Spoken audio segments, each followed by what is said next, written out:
Bed वेगळी यासाठी आहे का फुगलेल्या बेडकाला वाटलं आपण बैल लावला. आता बेडूक तुम्हाला माहित आहे भाजपा भारतीय जनता पक्षाला 2 खासदारांचा पक्ष. आता बेडकाला वाटतंय का आपण फुगलोय. या बैलाला बेसन घालण्याचं सामर्थ्य फक्त बाळासाहेबांच्या शिवसैनिकांमध्ये आहे. म्हणून 80 आमदार जातात, काँग्रेसचे घेतात, राष्ट्रवादीचे घेतात आणि 1 आमदार असलेल्यांचे पण घेतात. तरी सुद्धा बाळासाहेबांच्या शिवसेनेची भीती वाटते. ही ताकद हा एल्गार तुमच्यामध्ये आहे. पण ते पोलिसांनी नोटीस दिली.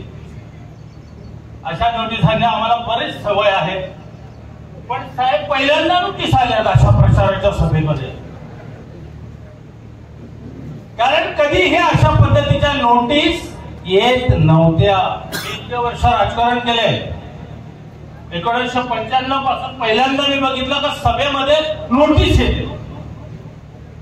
बरं तुम्ही बऱ्यापैकी आमचं रेकॉर्ड वगैरे करा, काय हरकत नाही. त्याच्यामध्ये ज्या बऱ्याच काही तुम्ही लिहिलेत कलम, तो जर आचारसंहितेचा भंग असेल तर आम्हाला तो करावा लागेल. मला गुन्हे दाखल करायचे असतील तर करा. पण मला सांगा, आचारसंहिता ज्या दिवशी लागली ना मित्रांनो, त्याच्या दुसऱ्या दिवशी वैश्यवाडी समाजामध्ये भाजपचा मेळावा झाला, त्याची परवानगी घेतली होती. तो आचारसंहितेचा भंग नव्हता. त्याची केस केली का तुम्ही ते सांगा ना आम्हाला. निवडणूक आयोगाला वाटेल ती दादागिरी चालली. वाटेल ती हवी तेव्हा केस करायचा, हवे तेव्हा नोटिसा पाठवायचा, हवे तेव्हा आत घ्यायचं. अरे परवा आमचं ते कीर्तिकर साहेबांचा लेख उभा राहिला. त्यांच्या 80 वर्षाचा म्हातारा पक्ष बदलतो, जागा बदलायला. आता त्यांनी एक ठिकाणी जागा शोधायला पाहिजे होती. 6 बाय किती 6 बाय 2ची जागा असते ती जागा स्मशानभूमीतली शोधायची आधी पक्ष बदलतो. त्याचा लेख जेव्हा उभा राहतो त्याच्या घरात चौकशी राहतो. आराम भरायला बापाच्या जीवनात कमवला आहे तर बाप कसा साजू. म्हणजे प्रत्येक आमचं कोकणातला आमदार जो उभा राहतो. आता ते बाळेमामा उभा राहिले. बाळेमामाचं उभा राहिल्यावर दुसऱ्या दिवशी गोडावर आधार. मित्रांनो आपल्याला जागा राहायला लागेल. ह्या धाडी आता वरच्यांच्यावर पडतात, खालच्यांच्यावर पडलेल्या धाडी आपल्याला दिसत नाही. माझ्या खिशामधला पैसा बघा 28% जीएसटी. एकच टॅक्स पद्धती आणणार होते ना मोदी. एक टॅक्स पद्धती आणणाऱ्या माणसाने 28% जीएसटी केला आणि इन्कम टॅक्स कमी झाला का? इन्कम टॅक्सची फाईल म्हणते की नाही मॅडम? सगळ्या पद्धतीचे टॅक्स चालू आहेत. टोल टॅक्स पासून सगळे टॅक्स चालू असताना मोदी खोटं बोलत नाही. हा देश लुटला जातोय. काँग्रेसच्या राज्यामध्ये फक्त तो व्हॅट घ्यायचे उत्पन्नाचे किंवा इन्कम टॅक्स घ्यायचे. अरे हरामखोरांना 28% घेताय आणि हे चाललेत कुठे पैसे? जर आज पीडब्ल्यूडीचे जी कामं केली आम्ही विकास केला असं म्हणतात गावागावात, ते दरोड्याने पण वाटली बरीच. आणि तुम्हाला सांगतो आपल्याला दिली असेल तर घ्या, तुम्हाला मिळालं काही लोकांना घ्या, पण दरोड्याच्या बरोबर जायचं नाही हे लक्षात ठेवा. आता भूमिका आर आणि पार आधी इधर आधी उधर चालणार नाही. मला अशोक आला तो अभिनंदन, मस्त काम आहे. जे गेले होते ते आमचे, ते गेले होते ते खोडबोडाला गेले होते मान्य. आता जायचं नाहीये. आता दरोडा आपला नाहीये, दरोडा त्या बाजूला गेलाय. त्याच्यामुळे मगाशी पोहा वगैरे जे आपण सगळ्यांनी सांगितलं ना, त्याच्या आधी दादा होते, आम्ही मातोश्वर जाऊन आलो. आता नवीन होईल. बरोडा आणि दरोडा चालणार नाही आणि निवडून राहण्याची चिंता करायची नाही. हे समजतायत ही ताकद कुणाची हो. म्हणून आता सुद्धा राष्ट्रवादी किंवा आता दादा आमच्या व्यथा पण आहे. आता प्रचाराला सुरुवात झाली. काही लोकांचा डाव आहे म्हणजे दुसऱ्याच्या मांडवात आपल्याला होऊन घेता येते का बघायचा. कळलं का तुम्हाला? आता निवडणुकीचा लोकसभेचा खर्च आहे. आपल्या पत्रिका वाटता आल्या तर बघायचा विचार आहे काही लोकांचा. हे चालणार नाही. त्याच्यामुळे शिवसैनिकांच्या दारात आम्ही जाऊ.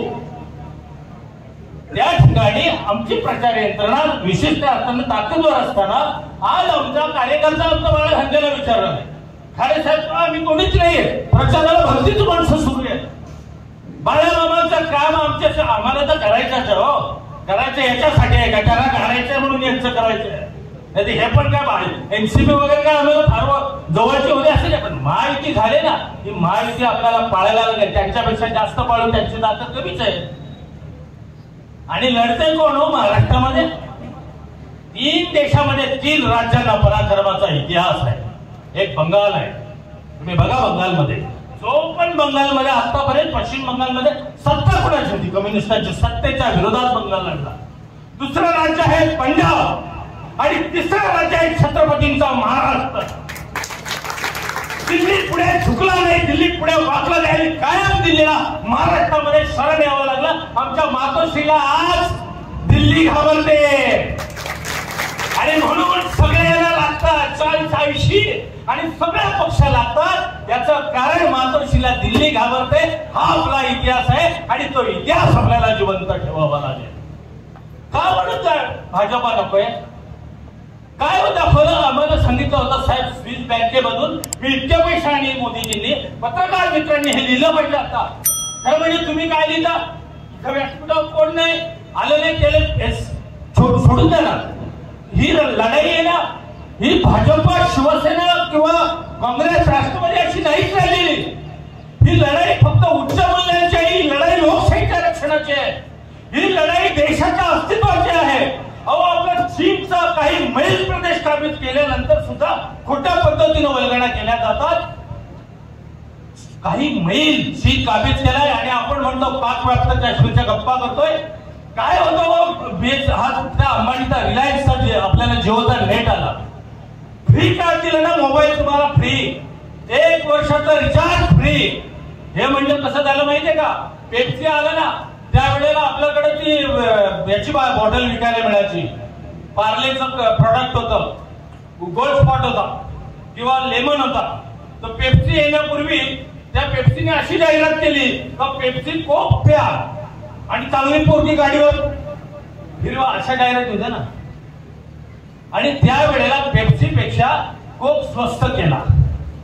मग 2.25 रुपयाला पेप्सी होती आणि कोक होता त्यावेळेला 2.25 रुपयाला. आपल्याला सगळ्यांना वाटलं का कोक प्याला पाहिजे, पोरगी पण भेटते. कार्यक्रम काय झाला, आज दुधापेक्षा कोक पेप्सी महाग आहे आणि म्हणून रिलायन्सने तुम्हाला फसवलं, आधी फुकट दिलं आणि आता सगळ्यात मोठा रिचार्ज कोण करतोय? आपण करतोय.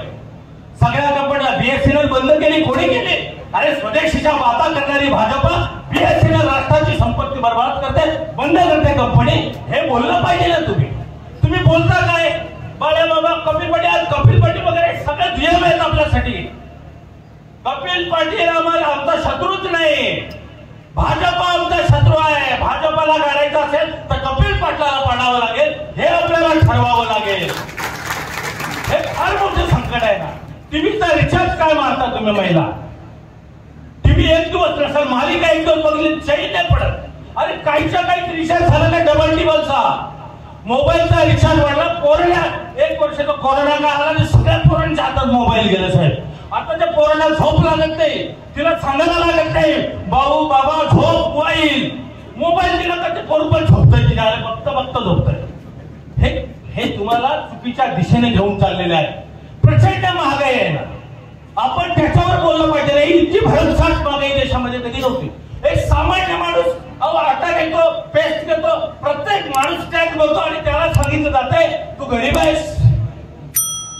करोडोची आज देशामधल्या उद्योगपतींची कर्ज माफ केली जातात आणि आमचा शेतकरी आता 50,000 रुपये आम्हाला येणार होते. आता म्हणजे जो रेग्युलर भरतो त्याला मिळाले का पैसे? हमी भाव मिळाला का भाताला? म्हणजे तुम्हाला खात्री ना इतका पैसे उत्पन्न देऊन शेतकऱ्याचा विचार केला. खतांचा भाव तिप्पट झाला ना साहेब. युरियाची गोड बघत काय महागाई, प्रचंड महागाई, याच्यावर काय बोलत नाहीत आपण. आमचा गोडेतेलचा भाव काय होता?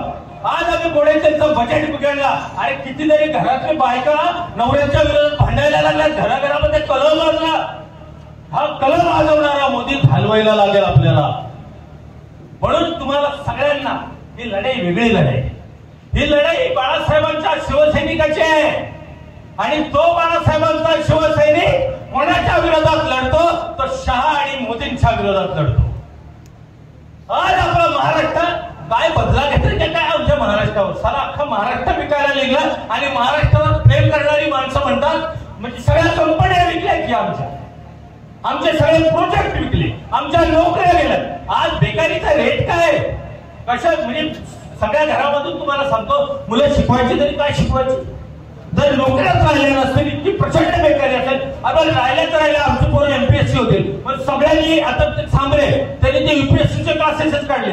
अरे भाऊ सांबरे, त्या मोदी साहेब आता जे पद्धत आहे सरकारमध्ये ते डायरेक्ट मारतात ना, जात बघून मारतात. आमच्या इथे एका विशिष्ट जातीची मुलं मंत्रालयात काम करतात, RSSच्या नावाखाली मंत्रालयात मंत्री बसत नाही भाजपचा. तुम्ही बघा, भाजपचा मंत्री घरी बसतो आणि तिथं RSSची माणसं काम करतायत.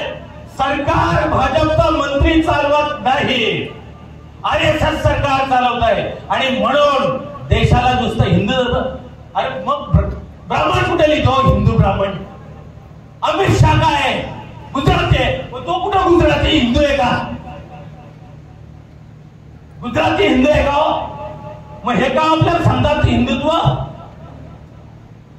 त्यावेळेला आम्ही शूद्र असतो, त्यावेळेला आम्ही वैश्य असतो, व त्यावेळेला हिंदू आम्ही का नसतो, ज्या वेळेला आमच्या हक्काचा विषय येतो. म्हणजे फसव्या गोष्टींना आम्हाला धर्माच्या नावाखाली आम्हाला चुकीच्या वेगळी गोष्टी शिकवल्या जातात आणि आम्हाला म्हणजे आमच्यामध्ये आमचं मेंदू खराब केला जातो. आम्हाला आता राम शिकवला गेला, हे सगळं आम्हाला का बरं शिकवलं जात आहे. मग तुम्हाला खरं म्हणजे तुम्ही आहेत ना त्याचे भक्त. आता मला मध्यंतरी ट्रोल केला, पण ट्रोल कोणी केला ज्यांनी आयुष्यभर कधी रामायण, अरे आम्ही विटाच्या ज्या विद्येला विटाचे पुजले ना पहिले 91 साली, ते पुजणारे आम्ही आहोत. तुम्ही नव्हते तेव्हा हिंदू, तुम्ही त्या वेळेला दुसऱ्या पक्षात होते बाळग्यांनो. आता तुम्हाला अचानक हिंदुत्व लक्षात आलं. अरे बरं त्या विटा सँडर्सवर लावल्या ना, भाजपच्या विटा कुठे ठेवल्या? सगळे विरुद्ध लढतोय आपण शिवसैनिक, म्हणून आपल्याला आता लढावं. आणि लढाव बघा, जात प्यात हा विषय आता येतोय. खरं म्हणजे मला सांगा, सांबरेंचं लढणं उचित आहे का? सांबरेंना वाटतंय का मी कपिल भाजपला हरू शकतो किंवा इकडं, म्हणजे तुम्ही शक्तीचं विभाजन का करतात? बरं, सांबरेंचा स्वतःचा पक्ष काढलाय सांबरेंनी, तुम्हाला माहिती का? अनेकांना माहिती आहे सांबरेंचा स्वतःचा एक पक्ष रजिस्टर्ड आहे.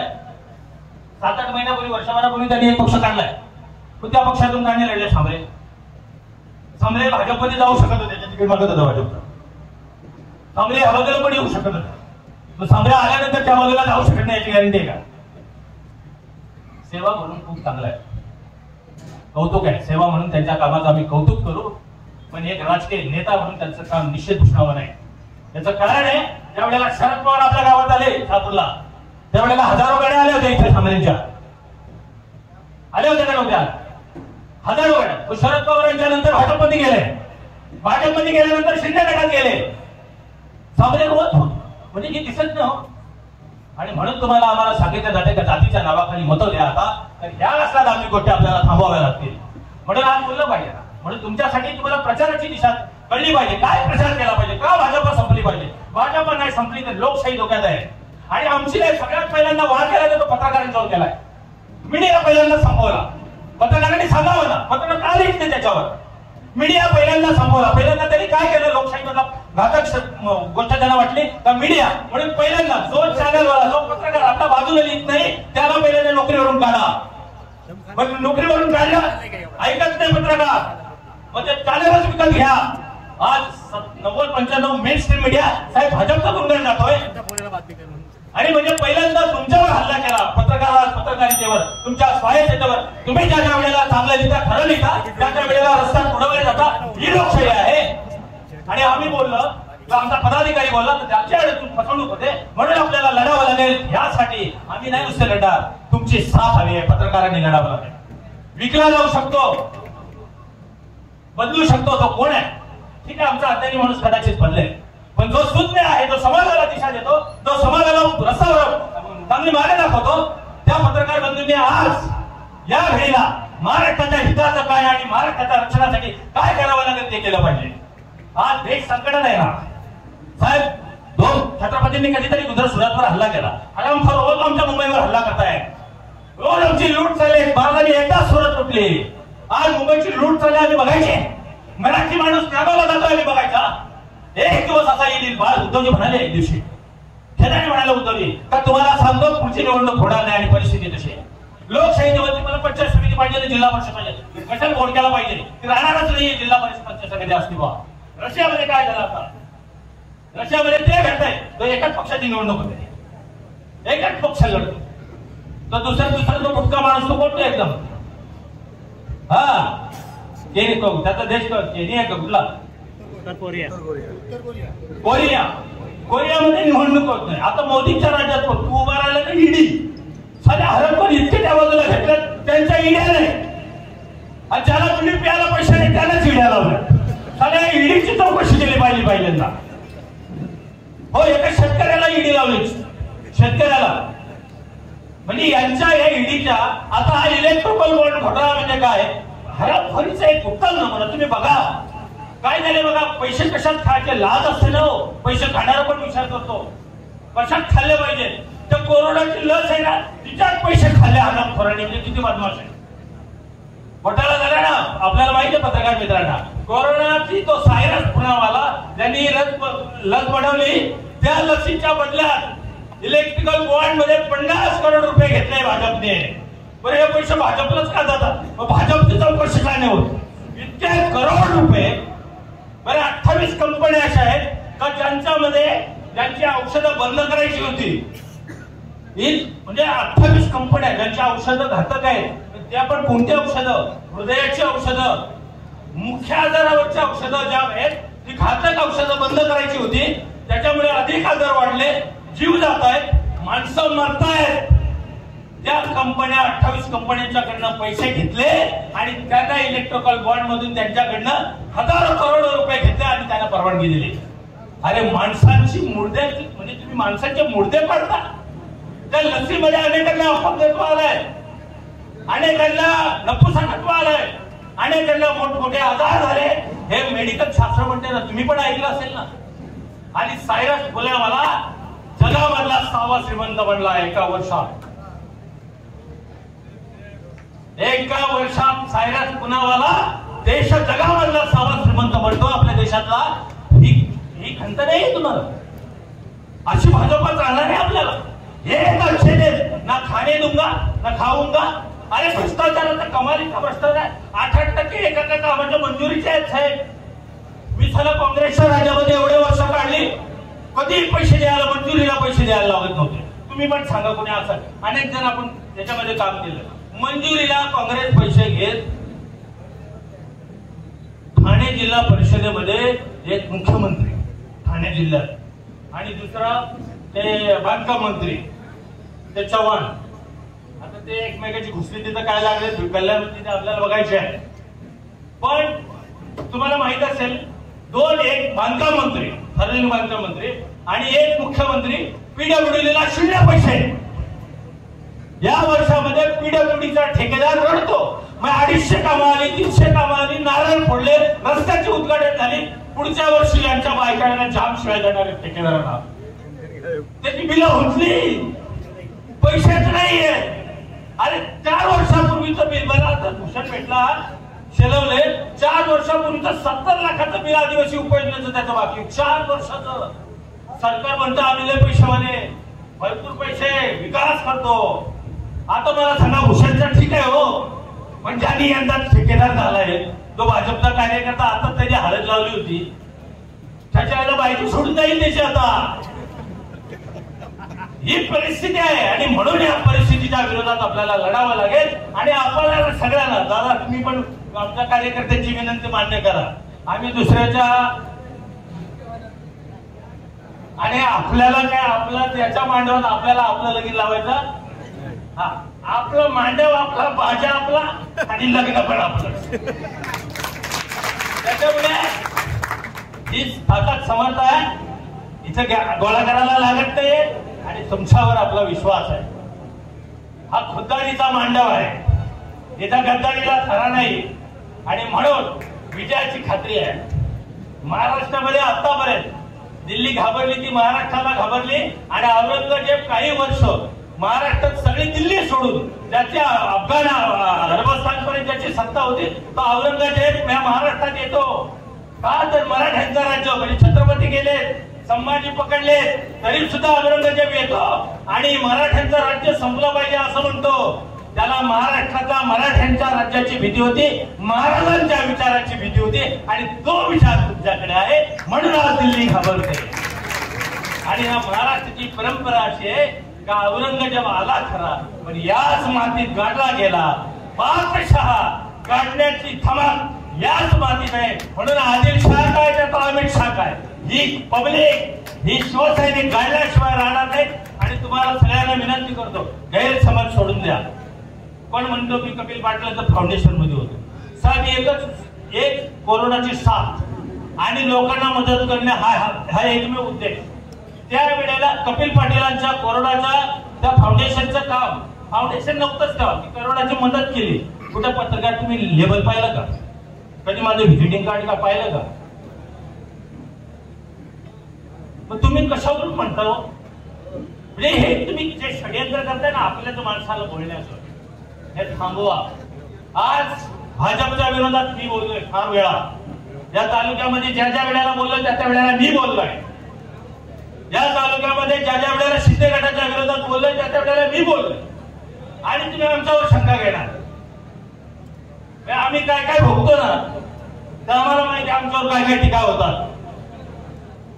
हे सगळे होत असताना आम्ही जर लढतोय ना, तर फक्त तुम्ही साथ द्या. आपल्याला नवा इतिहास घडवावा लागेल, माया मामाला निवडून आणावा लागेल.